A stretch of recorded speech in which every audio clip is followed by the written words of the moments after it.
Halo, saya Kensi Budi Saputra, mahasiswa S1 jurusan Teknik Kimia Universitas Diponegoro. Kali ini saya melaksanakan KKN di Kelurahan Telogomulyo, Kecamatan Pedurungan, Kota Semarang.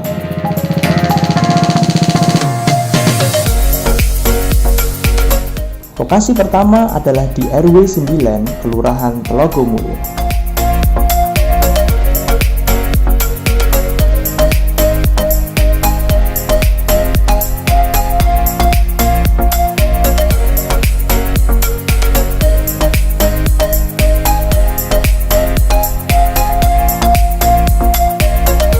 Sedangkan lokasi kedua adalah Panti Asuhan Cacat Ganda Al-Rifdah.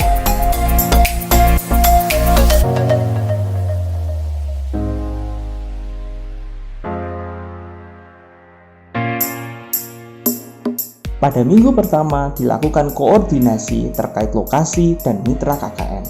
Pada minggu pertama juga dilakukan pencarian ide program dan pembuatan desain publikasi.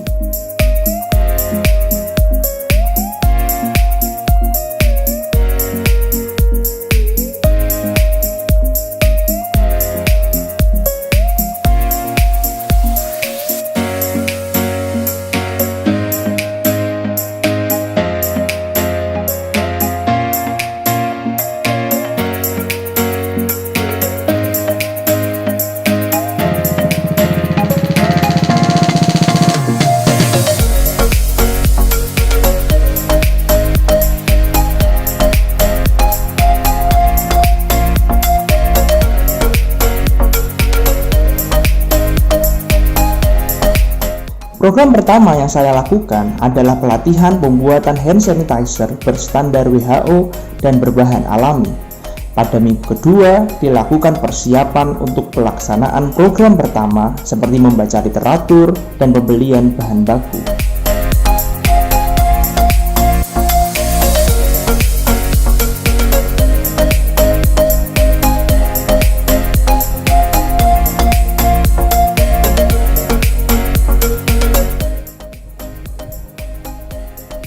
Pada minggu ketiga, dilakukan pembuatan handout dan video tutorial pembuatan hand sanitizer.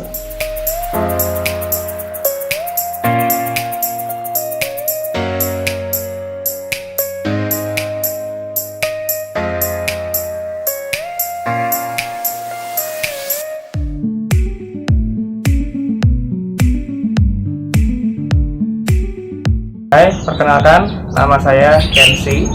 Dan saya Hansen. Kini kami akan mencoba menjelaskan mengenai prosedur pembuatan hand sanitizer sesuai dengan standar WHO atau Organisasi Kesehatan Dunia. Untuk bahan-bahan yang diperlukan, yang pertama adalah aquades. Jika tidak ada aquades, boleh dengan menggunakan air keran yang sudah dididih dan didinginkan. Yang kedua adalah etanol 96%. Yang ketiga adalah hidrogen peroksida atau H2O2 3%. Yang terakhir adalah gliserol 98%. Ketiga bahan ini bisa diperoleh dari toko kimia terdekat. Kemudian untuk alat-alatnya, yang pertama ada wadah berukuran 1 liter, kemudian ada pengaduk kaca, ada gelas ukur 25 ml, dan yang terakhir ada botol spray atau botol semprot. Untuk itu langsung saja kita masuk ke langkah-langkahnya. Kita akan membuat hand sanitizer sebanyak 1 liter.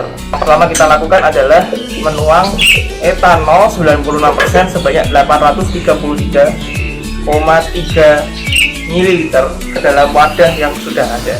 Nah, etanol sendiri fungsinya adalah untuk membunuh bakteri atau mikroba yang ada. Jadi berfungsi sebagai antiseptik.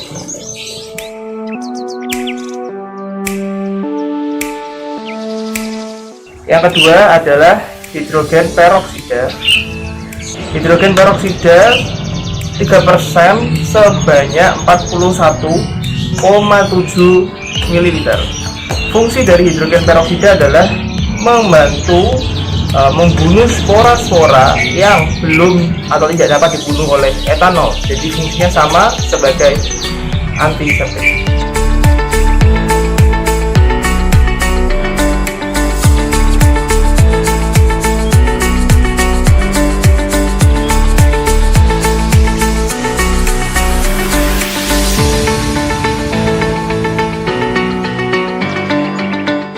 Yang terakhir adalah gliserol 98% sebanyak 14,5 ml. Gliserol ini berfungsi sebagai humektan atau pelembab. Jadi tujuannya supaya tangan yang nanti kita semprotkan hand sanitizer tidak mengalami iritasi, karena tadi kan kita menggunakan etanol.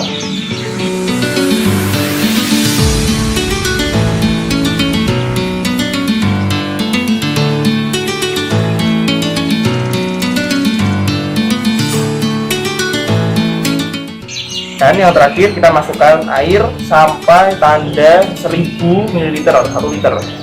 Kali kita menggunakan gliserol yang seperti gel, sehingga kita bisa menggunakan bantuan dari air untuk membilas, karena masih ada gliserol yang tertinggal di sebelah sini.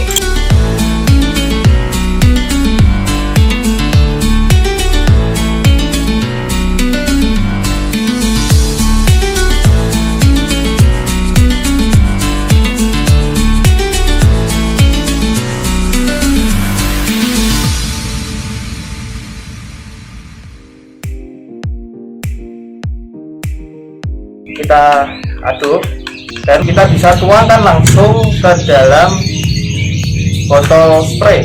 Setelah kita tuang ke dalam botol spray ini, kita diamkan terlebih dahulu selama 72 jam atau 3 hari. Tujuannya adalah supaya spora atau bakteri yang menempel di botol pada awalnya bisa terlebih dahulu dibunuh oleh zat kimia yang ada. Setelah kita diamkan selama 3 hari untuk proses pembersihan terlebih dahulu botol-botolnya, kemudian kita bisa semprot atau kita gunakan pada telapak tangan kita.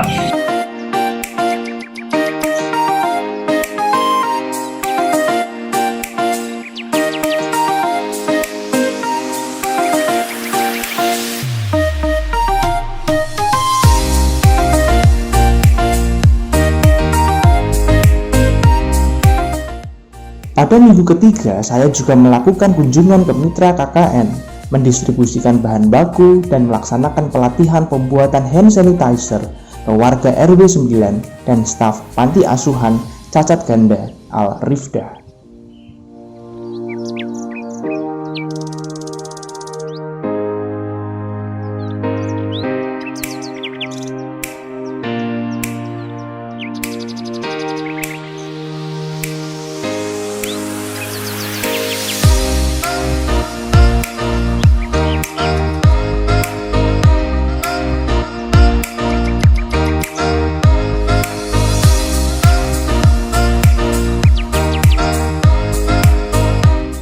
Memasuki minggu keempat, saya bersiap untuk melaksanakan program kedua, yaitu edukasi pelaksanaan isolasi mandiri yang aman dan nyaman di tengah pandemi COVID-19. Pada minggu keempat dilakukan pencarian ide, pembuatan, dan pemasangan MMT di lokasi KKN.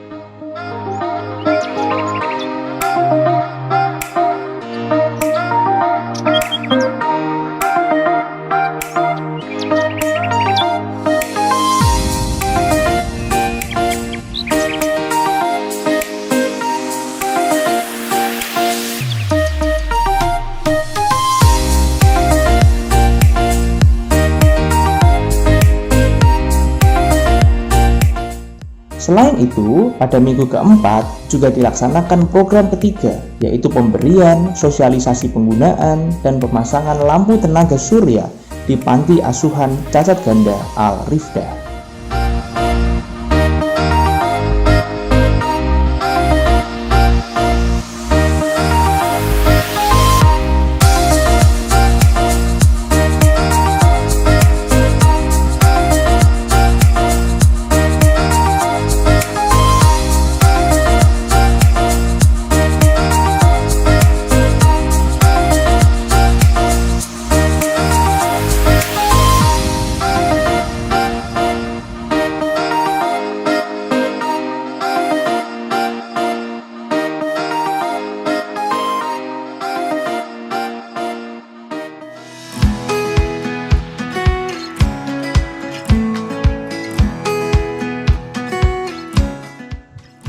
Pada minggu kelima, bahan edukasi dibuat dan dipresentasikan di depan warga melalui media Zoom.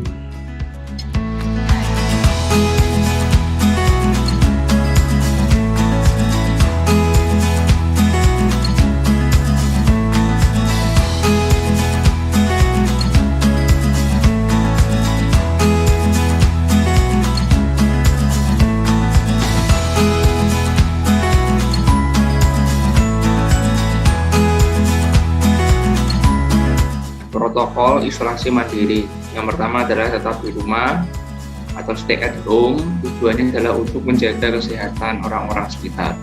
Yang kedua adalah menggunakan masker dan juga menggunakannya secara benar. Lalu yang ketiga adalah menjaga jarak paling tidak 1-2 meter untuk mencegah penularan melalui droplet. Yang keempat adalah cuci tangan dengan sabun yang benar dan bersih. Tujuannya apa? Karena tangan kita itu seringkali megang mata, megang mulut, dan itu bisa menjadi salah satu media penularan COVID-19. Yang kelima adalah menerapkan etika batuk yang akan dijelaskan berikutnya adalah alat yang perlu disediakan. Yang pertama adalah termometer, fungsinya adalah untuk mengukur suhu. Yang kedua adalah oximeter. Oximeter fungsinya adalah mengukur saturasi oksigen dan frekuensi nadi. Normalnya untuk saturasi oksigen adalah 95. Jika di bawah 95 maka kita sudah harus berhati-hati karena angka tersebut dapat drop kapanpun yang kita tidak ketahui, sehingga harus lebih berhati-hati. Terakhir, pada minggu ke-6 dilakukan pembuatan reportase, laporan akhir, dan video profil.